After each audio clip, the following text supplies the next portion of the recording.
ചെറായി വീക്കിലാണ് നിങ്ങൾക്കായിട്ട് ഞാൻ ഒരു സൺസെറ്റ് കാണിച്ചു തരാൻ പോകുന്നു. അപ്പോൾ എന്തെങ്കിലും സംസാരിച്ചിരിക്കാം. സൂര്യൻ അസ്തമിക്കുന്നത് കാണുകയും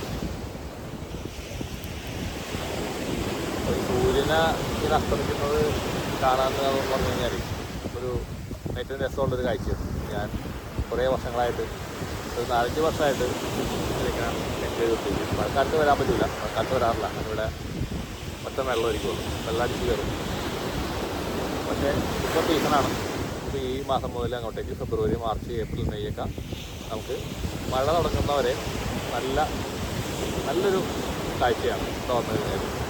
ഇവിടെ ഇങ്ങനെ എടുക്കാം, ഇരിക്കാം, വെള്ളത്തിറങ്ങി നടക്കാം. അപ്പോൾ പറ്റാവുന്ന ആൾക്കാരൊക്കെ ബീച്ചിലേക്ക് വരിക. നിങ്ങളുടെ അടുത്ത് ഉള്ള ബീച്ചിലേക്ക് പോവാം. സ്ഥലങ്ങളൊന്നുമില്ല, എവിടെയായാലും പോവാം. അത് നല്ലൊരു എക്സ്പീരിയൻസാണ്. നിങ്ങളുടെ മൈൻഡ് റിലാക്സേഷൻ ചെയ്യാനും നിങ്ങളുടെ എനർജീനെ കണക്ട് ചെയ്യാനും ബീച്ചിൻ്റെ അത്ര നല്ല സ്ഥലം വേറില്ല, അതിന് സംശയമില്ല. അപ്പോൾ അതുകൊണ്ട് ആ കാര്യത്തിൽ ഞാൻ ഭയങ്കര ഭാഗ്യവാനാണ്. കാരണം നമ്മൾ ഈ ഒരു ഫീൽഡിൽ നിൽക്കുന്നതുകൊണ്ട് ഇതെനിക്കൊരു അനുഗ്രഹമാണ്. ഇവിടെ വന്ന് ജീവിക്കാൻ പറ്റുകയെന്ന് പറഞ്ഞു കഴിഞ്ഞാൽ വളരെ വളരെ സന്തോഷമുള്ളൊരു കാര്യമാണ്.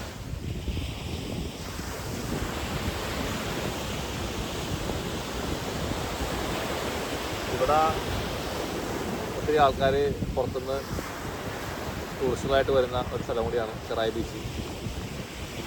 താമസിക്കാനായിട്ടൊക്കെ ഇവിടെ ഒരുപാട് റിസോർട്ടുകളും കാര്യങ്ങളൊക്കെ ഉണ്ട് ഈ ഭാഗത്തൊക്കെ. അത് നിങ്ങളുടെ റേഞ്ച് അനുസരിച്ചിട്ട് പല വാടക കിട്ടുന്ന മുറികളൊക്കെ ലഭ്യം കൊള്ളാം. അത് നിങ്ങൾ ഗൂഗിളിലടിച്ച് വെച്ച് കഴിഞ്ഞിട്ട് കാണാൻ പറ്റും. അപ്പോൾ അതിന് പറ്റിയ സ്ഥലങ്ങളിലൊക്കെ റൂം എടുക്കുകയാണെങ്കിൽ ഇവിടെ രാത്രിയൊക്കെ സ്പെൻഡ് ചെയ്യാൻ പറ്റും. നൈറ്റൊക്കെ ഇവിടെ വന്ന് കാറ്റക്കൊണ്ടിരിക്കാം. അത് വേറൊരു ഫീലിംഗാണ് ഇവിടെ വന്നിരിക്കാൻ തോന്നുന്നത്. പിന്നെ ബീച്ച് എന്ന് പറഞ്ഞാൽ ഇവിടെ ചെറായിലാണെന്നുണ്ടെങ്കിൽ ഒരുപാട് ഏരിയയിൽ കിടപ്പുണ്ട്. ഇവിടെ ജീവിക്കാൻ പറ്റുന്ന സ്ഥലങ്ങളുണ്ട്. കാരണം രാത്രി ഇവിടെ അപ്പുറത്ത് റോഡിൻ്റെ സമയത്ത് തന്നെ ഹോട്ടൽസ് ഉണ്ട്. അപ്പോൾ നമുക്ക് നടക്കാനായിട്ട് അതിന് ദൂരമൊന്നും ഉണ്ടാവില്ല. പിന്നെ ഭക്ഷണം മാത്രമാണ് ഇവിടെ ചെറിയ പ്രശ്നം. എല്ലാവർക്കും ഭക്ഷണം കിട്ടില്ല. മെയിൻ ബീച്ചിലേക്ക് പോയാലാണ് ഫുഡ് കിട്ടുള്ളൂ. ഇവിടെ എങ്കിലും ഫുഡൊന്നും കിട്ടുന്ന കടകളൊന്നും. ഇപ്പോൾ 2 കിലോമീറ്റർ ഇങ്ങനെ നീങ്ങിയിട്ടാണ്. അപ്പോൾ നിങ്ങൾ പോയിട്ട് ഫുഡൊക്കെ അവിടെ നിന്ന് വാങ്ങിക്കൊണ്ടെന്ന് വെച്ച് കഴിഞ്ഞാൽ നിങ്ങൾക്ക് കഴിക്കാം.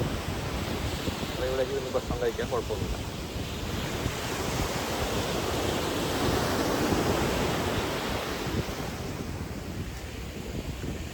പിന്നെ വേറൊരു സ്ഥലം എന്ന് പറഞ്ഞു കഴിഞ്ഞാൽ കന്യാകുമാരിയാണ്. കന്യാകുമാരി പോയി കഴിഞ്ഞാൽ സൺറൈസും കാണാം, സൺസെറ്റും കാണാം. അപ്പോൾ സൺസെറ്റ് കാണണമെങ്കിൽ അവിടെ നിന്ന് കുറച്ചും കൂടി നിങ്ങൾ അങ്ങോട്ടേക്ക് ബീച്ച് സൈഡിലേക്ക് യാത്ര ചെയ്യണം. ഹോട്ടൽ മെയിൻ കന്യാകുമാരി ആ സ്ഥലത്ത് കണ്ടപ്പാറയിലുള്ള ആ സ്ഥലം എന്ന് പറഞ്ഞു കഴിഞ്ഞാൽ അവിടെ സൺറൈസ് ഭംഗിയായിട്ട് കാണാം. സൺസെറ്റ് അവിടെ നിന്നിട്ട് ഞാൻ കഴിഞ്ഞോളമായിട്ട് സൺസെറ്റ് കാണാൻ നോക്കിയിട്ട് അവിടെ ക്ലിയറായിട്ട് കണ്ടില്ല. അപ്പോൾ അങ്ങോട്ടേക്ക് എനിക്ക് തോന്നുന്നു അങ്ങോട്ടേക്ക് ബീച്ച് സൈഡിലേക്ക് പോകണമെന്ന് തോന്നുന്നു. ഞാൻ അങ്ങോട്ട് പോയില്ല. കാരണം നമുക്കിതിവിടെ ലാസ്റ്റായിട്ട് ഇവിടെ അത് ഡെയിലി കാണുന്നതാണ്. അതുകൊണ്ട് എനിക്ക് അതിന് വലിയ കാര്യമൊന്നും തോന്നില്ല. സൺറൈസ് കാണണമെങ്കിൽ എനിക്ക് നല്ലത് കന്യാകുമാരിയാണ്. ഭംഗിയായിട്ട് കാണാൻ പറ്റും. അവിടെ അതിനടുത്തുള്ള ഹോട്ടലുകളുണ്ട്. അവിടെ പോകുമ്പോൾ കഴിഞ്ഞാൽ രാത്രിയാകുമ്പോൾ അതിൻ്റെ മുകളിൽ കയറി നിന്ന് കഴിഞ്ഞാൽ കാണാൻ പറ്റും. പിന്നെ അവിടെ കന്യാകുമാരി ക്ഷേത്രം, അത് ഒരു ഇതുപോലെ തന്നെ നമ്മുടെ പാറമേക്കാവ് കൊടുക്കുന്നതൊക്കെ പോലെ തന്നെ ഒരു അമ്പലമാണ് കന്യാകുമാരി. നമ്മൾ ഒരിക്കലെങ്കിലും പോയിരിക്കേണ്ട സ്ഥലമാണ്. അവിടെ ശരിക്കും പറഞ്ഞു കഴിഞ്ഞാൽ ആ ഒരു കന്യാകുമാരി, ആ നമ്മുടെ ത്രിപുര സുന്ദരിയുടെ ഒരു ഭാവമാണ് അവിടെ ഇരിക്കുന്നത്. അങ്ങനെ എനിക്ക് തോന്നിയത് കുമാരി രൂപത്തിൽ. പിന്നെ ബാലയുണ്ട്, ബാലസുന്ദരി എന്ന് പറയുന്നത് ബാലയാണ്. നമ്മുടെ വാസനാമാർഗത്തിലുള്ള ത്രിപുര സുന്ദരിക്ക് 3 ഭാവങ്ങളാണല്ലോ പൊതുവേ പറഞ്ഞു കേട്ടേക്കണം. അങ്ങനെയാണ്. ഇതിനെപ്പറ്റി വലിയ സാങ്കേതികമായ പരിജ്ഞാനമൊന്നുമില്ല. വാസകന്മാരായ ഒരുപാട് കുട്ടികൾ എനിക്കുണ്ട്, അതിന് കിട്ടിയ അറിവാണ്. അപ്പോൾ ബാലാഭാവമുണ്ട്, ഷോഡശിയുണ്ട്, ത്രിപുരസുന്ദരിയുണ്ട്. അങ്ങനെയാണ് ഞാൻ കേട്ടേക്കുന്നത്. തെറ്റുണ്ടെങ്കിൽ കേൾക്കണം. അപ്പോൾ അതിനകത്ത് ഈ ഒരു ബാലഭാവം ഉണ്ട് അവിടെ.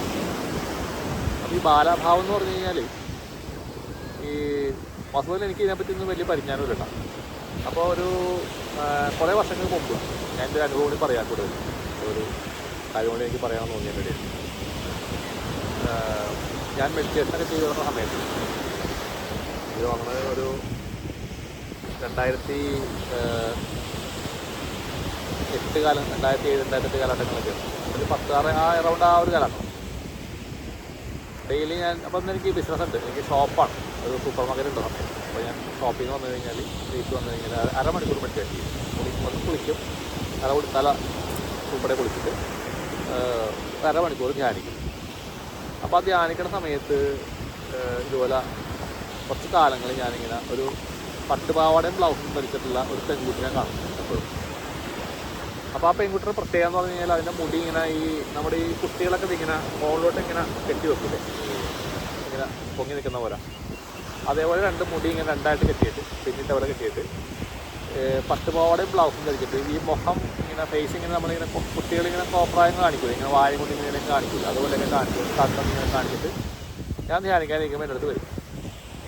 അപ്പോൾ ഞാനപ്പോൾ ധ്യാനിക്കാനിരിക്കുമ്പോൾ എനിക്ക് അന്ന് കുറേയൊക്കെ വിഷയമുണ്ട്, ഒരു ഇരിക്കുമ്പോൾ ഓരോന്നൊക്കെ കാണാനൊക്കെ പറ്റുമോ, അതെ ഇടയിലൊക്കെ ചെറുതായിട്ട് എനിക്ക് ഓപ്പണിംഗ് ഒക്കെ ചെയ്യണം. അപ്പോൾ ഞാൻ ആലോചിക്കും ഇതെന്താണ് ഈ പെൺകുട്ടിനെ കാണുന്നത്, ചെറിയ കുട്ടിയാണ്, എപ്പോഴും പല കളറിൽ, അല്ലെങ്കിൽ ഇന്നിപ്പോൾ ഓറഞ്ച് ആണെങ്കിൽ നാളെ റെഡ് ആയിരിക്കും, പച്ചയായിരിക്കും, പല കളറിലുള്ള പട്ടുപാവാടയും ബ്ലൗസുമാണ് ധരിക്കുക. ഞാനിത് കുറേ നാളിങ്ങനെ കണ്ടുകൊണ്ടിരിക്കും. അപ്പോൾ എൻ്റെ അടുത്ത് വന്നിട്ട് ഇങ്ങനെ കോപ്രായം കാണിച്ചിട്ട് പോകും. അപ്പോൾ എനിക്ക് അറിയില്ലായിരുന്നു എന്താണ് സംഭവം. അപ്പം അങ്ങനെ ഞാനിത് പലരോടും ഇങ്ങനെ ചോദിച്ചു, എന്താണ് ഇങ്ങനെ പഠിച്ചത്, ഇപ്പോൾ ഇങ്ങനെ കാണുന്നതാണ്, നമുക്ക് ദേവി അല്ലെങ്കിൽ മുരുകൻ അല്ലെങ്കിൽ അതിനെയൊക്കെ കാണുമ്പോൾ നമുക്ക് ഇതാണ് മനസ്സിലാവുള്ളൂ. അങ്ങനെ ഞാനിത് അന്വേഷിച്ച് ഒരാളിനോട് പറഞ്ഞു, നിങ്ങൾ കന്യാകുമാരി പോയിട്ടുണ്ടെന്ന് തോന്നുന്നു. ഞാൻ പറഞ്ഞു കന്യാകുമാരി പോയിട്ടുണ്ട്, അവിടെ ഒരു ബാലസുന്ദരി എന്ന് പറഞ്ഞ ആളിരിപ്പുണ്ട്. ഞാൻ അത്ര ശ്രദ്ധിച്ചിട്ടുണ്ടായിരുന്നില്ല. അപ്പോൾ ഞാൻ ആലോചിച്ചപ്പോൾ കിട്ടിയത് എൻ്റെ പുറത്ത് മെയിൻ പ്രദേശയുടെ പുറത്തിരിപ്പുണ്ട് ബാലസുന്ദരി. അപ്പോൾ എന്നോട് പറഞ്ഞ് അത് ബാലയായിരിക്കും, ബാലാദേവിയാണെന്ന് പറഞ്ഞു. അപ്പോൾ എനിക്ക് ഭയങ്കര ഷോക്കായി പോയി, കാരണം നമുക്ക് ഐഡൻറ്റിഫൈ ചെയ്യാൻ പറ്റില്ല. അപ്പോൾ ഈ ദേവി ആണ് എൻ്റെ അടുത്ത് വന്ന് ഇങ്ങനെ പോകണത്. അപ്പോൾ എന്തിനാണ് വന്നതെന്ന് വെച്ചാൽ എനിക്ക് അറിഞ്ഞൂടാ, ഇപ്പോൾ അറിഞ്ഞൂടാ എന്തിനാണ് വന്നിരുന്നത്. പക്ഷെ അത് കഴിഞ്ഞ് കുറേ നാൾ കഴിഞ്ഞപ്പോൾ പിന്നെ അതിൻ്റെ വിഷയം എനിക്ക് പോയി, പിന്നെ പറ്റുണ്ടായിരുന്നു. അതുകൊണ്ടാണെന്ന് എനിക്ക് അറിഞ്ഞൂടാ. അപ്പോൾ ആ ദേവതനെ എപ്പോഴും ഞാനിങ്ങനെ കാണുന്നത്, അതൊരു ദേവതയാണെന്ന് എനിക്ക് പിന്നീടാണ് മനസ്സിലായത്. അപ്പോൾ ആളുകൾ പിന്നെ ഞാൻ ഈ ഉപാസകന്മാരോട് ചോദിച്ചപ്പോൾ അവർ പറഞ്ഞു ശരിയാണ്, അങ്ങനെയുണ്ട്. ഈ ബാലമന്ത്രം ആദ്യം ബാലമന്ത്രം കൊടുക്കും. അപ്പോൾ ഈ കുട്ടിയുടെ രൂപത്തിലുള്ള ഒരു ദേവതയാണ് ആദ്യം ഇതാവണത്. പിന്നെ ആണ് അടുത്തത് തന്നെ എന്നൊക്കെ ഉപാസകന്മാരായ ഒരുപാട് പേരുണ്ട് എനിക്ക് തോന്നിയിട്ടുള്ളത്.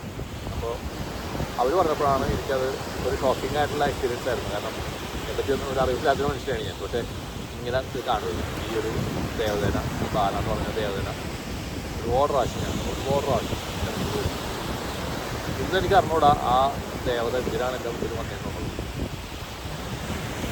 അത് ഞാൻ പലരോട് ചോദിക്കുന്നത് എന്തിനാണ് അങ്ങനെ വന്നത്.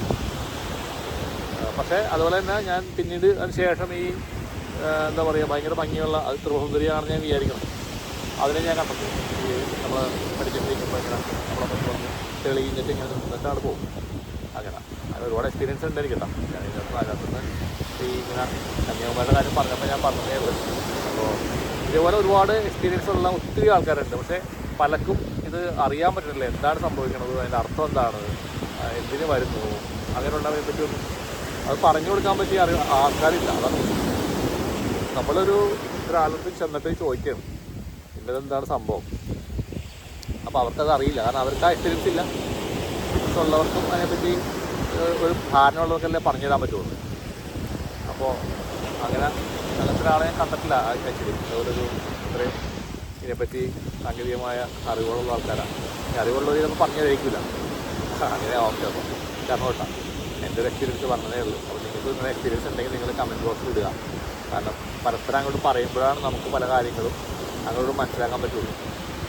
ഇതുപോലെ ഒരുപാട് എക്സ്പീരിയൻസുകളുണ്ട്. ഞാൻ അവരൊന്ന് വലിയ ചെറിയ പോലൊക്കെ ഇങ്ങനെ പറയാം. കേൾക്കുമ്പോൾ നിങ്ങൾക്കതൊരു ഞാനൊരു ഓവറായിട്ട് പറയാനും തോന്നരുത്. അപ്പോൾ എല്ലാവർക്കും നന്മ വരട്ടെ. നന്ദി, നമസ്കാരം.